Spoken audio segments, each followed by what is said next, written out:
Be really interesting when I was reading through the grant proposal and we were doing some of the work on the budget. One of the things I saw was puzzle books, Right.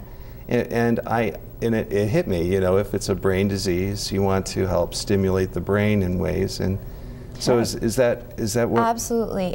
Many people will ask me, what is going to stop this disease from happening to me? And while we don't have a silver bullet to prevent the disease, we know that the more capable your brain is, so the more stimulated it is, the more socially engaged you continue to live your life, the more physically active you are, you're reducing your risk of developing Alzheimer's disease.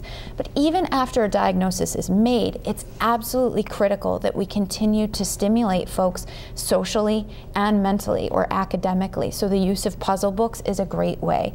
We know, as you mentioned with your client Brownie in the nursing home, we know that prayer as well as music and art therapies are phenomenal ways to engage the person physically, socially, but also mentally, sparking neurons and neurotransmitters in the brain that need to be exercised in a way to help reduce some of the symptomology. There's not a way to stop or slow this disease process, and I think that that's important for people to realize. However, we can certainly impact someone's quality of life and the way that they interact with their environment and their world, and this is a fantastic way to do that. Yeah, you would. It brings some joy, I would imagine, to the caregiver as well, because I know that, you know, when my grandmother had dementia, which is different, I think, than Alzheimer's. You might want to talk a little bit about that, what the difference is. But when we would go and visit with her or with my great aunt, there was this sense in which you know, it was hard because they weren't themselves, and when we would see something, see a little bit of life, or see a glimmer of what they were before, it was a relief, you know, that person is still there. Absolutely, and I think that you had mentioned that it's beneficial for the caregiver. It is. It's a breath of fresh air that these volunteers can bring into this home. A breath of fresh air for the caregiver who needs to get out and do their own thing, but also needs to see their loved one interacting with their environment and with their world, and hopefully catching those glimmers of what was important to that person and who they know them as. Family dynamics are incredibly stressed as a result of this disease process, so this gives them an opportunity to observe their loved one happily engaging in the world. It's also a great experience for the volunteer. Before I went back for my master's degree, I provided about 4.5 years of hands-on care for folks with Alzheimer's disease or another form of dementia.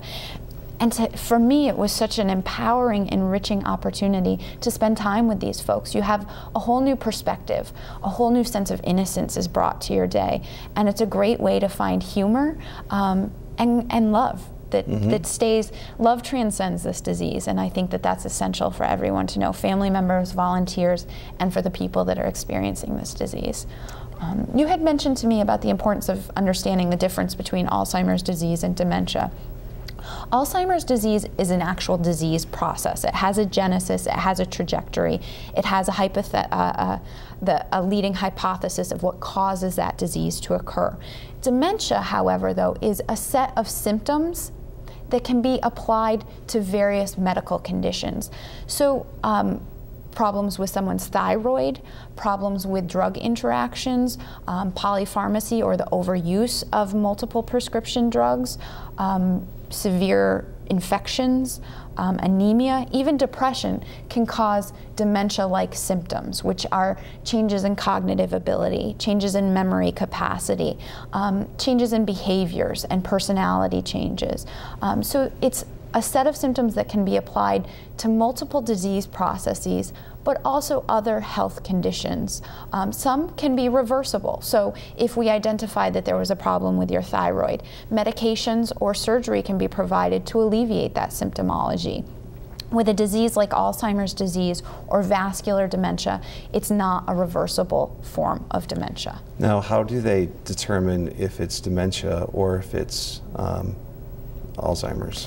The best place to start is with your primary care physician, or the physician that you have the best relationship with, because you're going to be bringing in, you had mentioned earlier, the stigma around this disease and how embarrassing and fearful this is. So when you're concerned about yourself or a loved one, sit down, talk about it with your family or the support system in place. Talk about what you're observing. Do it from a strengths perspective. So you're not there to point out everything that they're becoming weak in, but you're there to help them get the medical attention they need. So having that conversation internally, then taking your findings or your observations to the physician, providing them with that information. There's some tests that should be done, everything from a basic physical evaluation, urine test, blood draws, all of that to rule out those simple causes, so that anemia, the interaction of drugs, poor nutrition, severe dehydration, all of that can be assessed for. If the doctor does some cognitive testing and figures out that, perhaps we should be seeing a neurologist, that's often the next step, is to go see a neurologist, have some imaging done, take a look at what's actually occurring with the brain, putting that in reference to or in tandem with the observations that are being made by the person or the family. It's a differential diagnosis. We tend to rule everything out before we get to Alzheimer's disease. There's a myth, or not a myth, it's a true statement that we can't tell for sure with 100% accuracy that it was Alzheimer's disease unless an autopsy is done upon death. Now, many families don't want to do that, and that's perfectly understandable. But with about a 93 to 97% accuracy rate, a physician who is familiar with this type of disease process can accurately make a diagnosis. So it's basically after everything else has been undiagnosed, this is the last of the. All right, so process of elimination. Process of elimination. They go through it and they have to figure it out. And it's really important for people to know, if they're worried about this in themselves or in a family member or a neighbor, go to the doctor, because maybe it is something like anemia that's an easy fix. Maybe it is a problem with the thyroid. And if we ignore those out of fear for it being Alzheimer's disease or another irreversible dementia, we can often create potentially very hazardous situations for ourselves by ignoring that medical issue that needs to be attended to. And what we're trying to do is offer, through this partnership, is offer support for people who have been diagnosed, and for their caregivers who have to care for them, and to give them some time so that they can rejuvenate, be by themselves, maybe not have the responsibility of caring for someone. So oftentimes, one of the things that happens with them is that they wander, or and trying to herd them is gets kind of tiresome on people. And that's, one of the resources that the Alzheimer's Association provides, in addition to the training for this program, is working with family caregivers. We have a whole series of educational programs called the Living with Alzheimer's series. It's designed specifically to meet the needs of middle stage and late stage caregivers, as well as an early portion that is targeted or designated specifically for the person with the disease. But this sequence of educational programs will teach family members how to engage with their loved one to prevent or to mitigate the likelihood of a wandering incident. We know that folks with Alzheimer's disease, 6 out of 10 of them will wander at some point in time. However, we know that if the person feels engaged, they're kept physically active, feel like they have a purpose in their world, it will significantly decrease the likelihood of wandering. So we want to make sure that family caregivers know how to engage with their loved one to keep them stimulated, not only for their quality of life, but to prevent that dangerous situation of wandering as well. And so one of the places that they can start is by calling the Alzheimer's Association. If they're looking to volunteer, they show up at the Council of Churches. What was the date again? Okay, it's March 20th. It's a Wednesday afternoon, 2 to 4 p.m. And we'll have a lot of information that day about the Alzheimer's disease and the association information, as well as the new program that we call OCPAD, which is Outreach to Caregivers of Persons with Alzheimer's or Dementia. And we will be hoping that people will sign up for volunteer training to be respite caregivers, and those dates are April 18th and 25th. And they can find out more about that by calling the Council of Churches. Yes, they can call 724-9130. And I believe we have some information on our website as well, www.broomcouncil.net. They can talk to me, or they can actually even call Jessie at the Alzheimer's Association, leave her a message too, just to, you know, talk about what we'll be doing as far as the training. There's a very good 2 4-hour sessions that people will really be amazed. And volunteering for a cause like this is so rewarding. Mm-hmm. What was the 800 number again? The 800 number is a 24-hour helpline at 800-272-3900. All right, very good. And as we conclude, I mean, one of the things that we're hoping that we can help is to reduce the stigma that's associated with Alzheimer's, to open up the possibility of caring for people, and that we can help individuals in our community to lead more healthy, more whole lives as they try to care for people with this disease. And it is a terrible disease.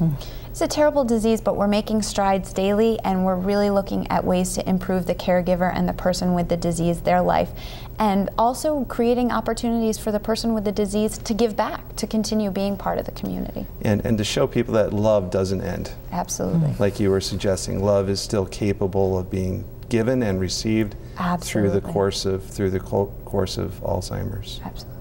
Well, I want to thank you both for being a part of Encounter today. It was an invigorating discussion, and both of you were amazing. And I appreciate the work of the Alzheimer's Association, what you do there, and of course, Faith in Action Volunteers. Joanne's very close to my heart. Yes. So, thank you all for watching today, and I hope you've learned a little bit about Alzheimer's and ways in which we can help care for people who have been impacted by that disease, not only for the person with Alzheimer's, but also for those who seek to care for them. So I want to wish you all a happy day.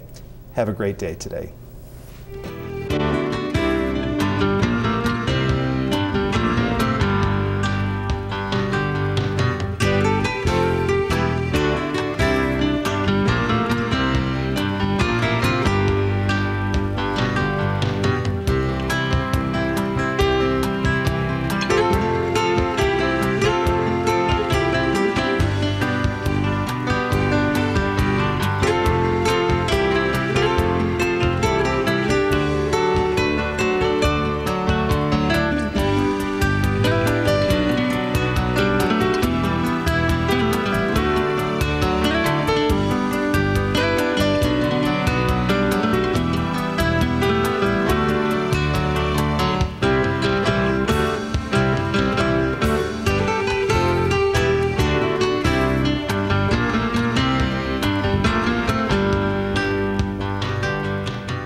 Encounter is brought to you by the Broome County Council of Churches.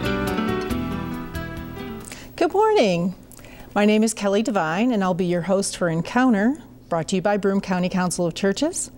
This morning, we are joined by youth pastor Josh Nichols. Welcome, Josh. Thank you. So glad you could join us.